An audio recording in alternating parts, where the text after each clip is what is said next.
ইয়া আইয়ুহাল্লাযীনা আমানু কুতিবা আলাইকুমুস সিয়াম কামা কুতিবা আলাল্লাযীনা মিন ক্বাবলিকুম লাআল্লাকুম তাত্তাকুন। এই আয়াতের সংক্ষিপ্ত একটা তাফসীর রয়েছে। ইয়া আইয়ুহাল্লাযীনা আমানু ইয়া আইয়ুহান নাস, আল্লাহ এই জায়গাকে দুই ভাবে সম্বোধন করেন। একটা হলো ইয়া আইয়ুহান নাস বলেছেন কোরআন শরীফের বিভিন্ন স্থানে, আবার কোরআন শরীফের অনেক জায়গায় বলেছেন ইয়া আইয়ুহাল্লাযীনা আমানু। ইয়া আইয়ুহান নাস দ্বারা উদ্দেশ্য হলো কোরআনুল কারীম যেহেতু এটা মুসলমান মুসলিম যারা আছেন প্রত্যেকের জন্য এটা কি এটা দিক নির্দেশনা হেদায়েত করে মানে এই কারণে আল্লাহ পাক রব্বুল আলামিন অনেক সময় মানব জাতিকে ইয়া আইয়ুহান নাস বলে সম্বোধন করেন। আরেকটা হলো ইয়া আইয়ুহাল্লাযীনা আমানু, অর্থাৎ যারা ঈমানদার, আল্লাহর প্রতি যারা ঈমান এনেছেন আল্লাহ পাক রব্বুল আলামিন তাদেরকে ঈমানদার বলে সাব্যস্ত করেন। ঈমানদার কারা? অন্য আয়াতের মধ্যে আল্লাহ বলেন আল্লাহু ওয়ালিয়্যুল্লাযীনা আমানু ইউখরিজুহুম মিনাল যুলুমাতি ইলান নূর, অর্থাৎ ঈমানদার হলো তারা, ঈমানদার ওই ব্যক্তি যারা আল্লাহ তাআলার বন্ধু। ঈমানদাররাই হলো কি আল্লাহ তাআলার বন্ধু। আল্লাহ তাআলার বন্ধু কারা? যারা ঈমান আনে। এই কারণে এই আয়াতের তাফসীর এটাও বলা যায়, এই অর্থ এটাও করা যায়, অর্থাৎ হে আমার বন্ধুগণ, ইয়া আইয়ুহাল্লাযীনা আমানু, হে আমার বন্ধুগণ। কুতিবা আলাইকুমুস সিয়াম, তোমাদের উপর রোজা ফরজ করা হয়েছে। কুতিবা আই ফুরিজা, অর্থাৎ তোমাদের উপর রোজা কেনা ফরজ করা হয়েছে। এটা প্রত্যেকটা মানুষের জন্য এই রোজা রাখা কি ফরজ। প্রত্যেকটা মানুষের জন্য এই রোজা রাখা কি ফরজ, এটা আবশ্যিক বিধান। অর্থাৎ ইসলামের যে পাঁচটা বিধান, যে তার মধ্যে থেকে এই রোজাও একটা বিধান, আল্লাহ তাআলার ফরজ বিধান। এই বিধান, এই রোজা পালন করা এটা প্রত্যেকটা মুসলমানের জন্যই ফরজ, প্রত্যেকটা মুসলমানের জন্য ফরজ। কিন্তু হতভাগা আমরা এমন যে দুনিয়ার জন্য এমন বহু মানুষ আছে আমরা রোজা রাখি না। ছেলে প্রাপ্ত বয়স্ক হয়ে গেছে, ছেলেকে রোজা রাখতে আমরা বাধা প্রদান করি। মেয়েও সে প্রাপ্ত বয়স্ক হয়ে গিয়েছে, তাকেও আমরা রোজা রাখতে অনেক বাধা প্রদান করি। কিন্তু যারা বালেগ হয়ে গিয়েছে, প্রাপ্ত বয়স্ক যারা, এটা তো প্রত্যেকের উপর রোজা ফরজ। এটা আল্লাহ তাআলার বিধান, ফরজ বিধান। এটা যেমন নামাজ পড়া ফরজ, তেমনি ভাবে রোজা রাখা ফরজ, যাকাত দেওয়া যেমন ফরজ, হজ করা যেমন ফরজ, আল্লাহ তাআলার এক একটা ফরজ বিধান যেমন রয়েছে, তেমনি ভাবে প্রত্যেকটা মানুষের জন্য রোজা রাখাও ফরজ, রোজা রাখা ফরজ। যারা রোজা রাখে না তাদের জন্য ভয়াবহ শাস্তি রয়েছে। যারা রোজা রাখে না তাদের জন্য কি রয়েছে? আল্লাহ পাক রব্বুল আলামিনের পক্ষ থেকে যারা এই রোজার ফরজ নামক বিধানকে যারা কি করে, অমান্য করে, যারা রোজা রাখে না, আল্লাহ তাদের ক্ষেত্রে বিশাল এক শাস্তির কথা উল্লেখ করেছে। এক নম্বর শাস্তি হলো যে উল্টো করে ঝুলিয়ে মুখের দুই প্রান্ত ছিঁড়ে ফেলা হবে। কাল হাশরে কিয়ামতের ময়দানে দিন কি করা হবে? উল্টো করে তার যে দুই চোয়াল রয়েছে, এই চোয়াল কান দিয়ে ছিঁড়ে ফেলা হবে। আল্লাহ রাসূল সাল্লাল্লাহু আলাইহি ওয়াসাল্লাম বলতেছেন, বাইনা নাদাইমুল ইযা আতানি রাজুলানি ফাআখাযা বিদবরি ফাআখাযা বিদবরি ফাআতায়া বি জাবালান দা'ান ফাকালা লি ইশআদ ফাকুলতু ইন্নী লা উতিকু ফাকালা ইন্না সানুসাহিলুহু lakh ফাসাহিদtu hatta kuntu fi sawa'il jabal idza ana bi aswatin shadidatin قلت ما هذه الأصوات قالوا هذا هو عوار أهل النار ثم انطلق بي فإذا بقوم معلقين بعراقبهم مشققة أشتاقكم تسيل أشتاقهم دما فقلت ما هؤلاء قال هؤلاء الذين يفطرون قبل تحلة صومهم الله صلى الله عليه وسلم একটি স্বপ্ন দেখতেছেন।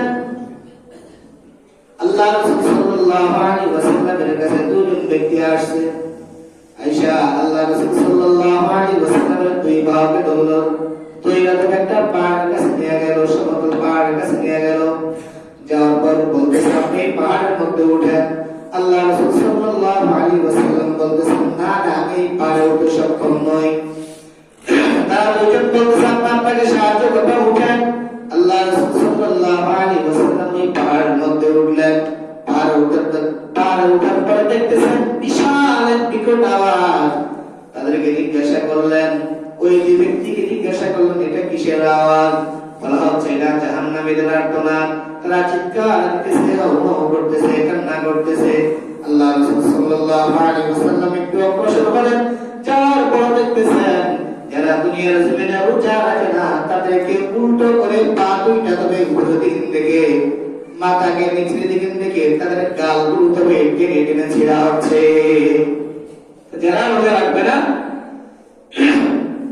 তাদেরকে কি করা হবে? জাহান্নামের মধ্যে এভাবে তাদেরকে উল্টা করে পা উপর দিকে দিবে, মাথা নিচের দিকে ঝুলিয়ে রাখবে।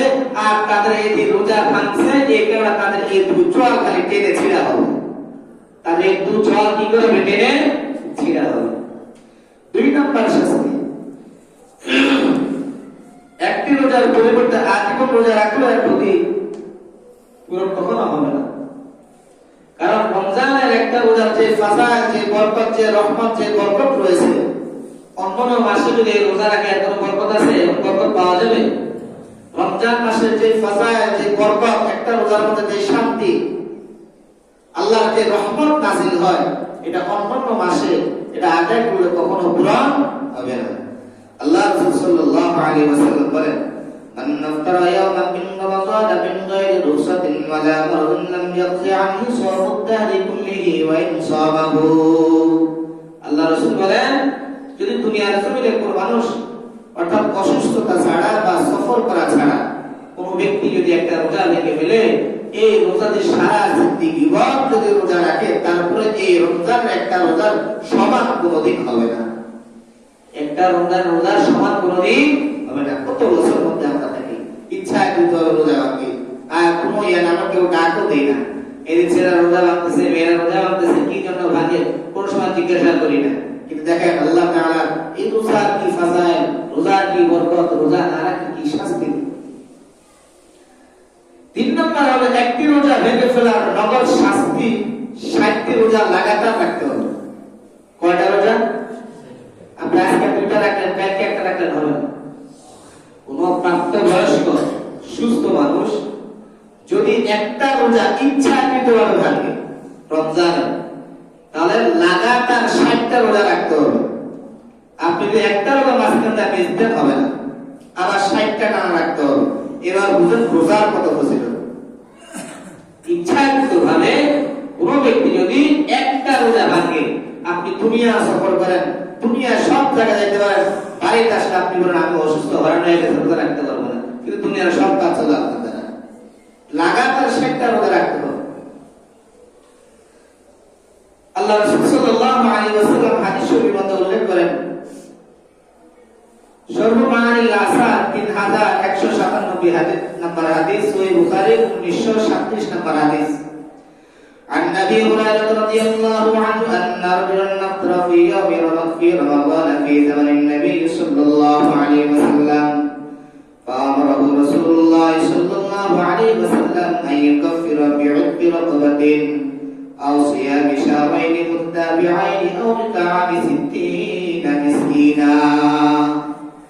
এই হাদিসের মধ্যে আল্লাহ রাসূল সাল্লাল্লাহু আলাইহি ওয়াসাল্লামের কাছে একজন ব্যক্তি, আল্লাহ রাসূল সাল্লাল্লাহু আলাইহি ওয়াসাল্লামের জামানায় এক ব্যক্তি রোজা ভাঙছে, সে আসছে। আল্লাহ রাসূল সাল্লাল্লাহু আলাইহি ওয়াসাল্লাম তাকে আদেশ করলেন যে তুমি তোমার গোলাম থাকে গোলাম আজাদ করে দাও।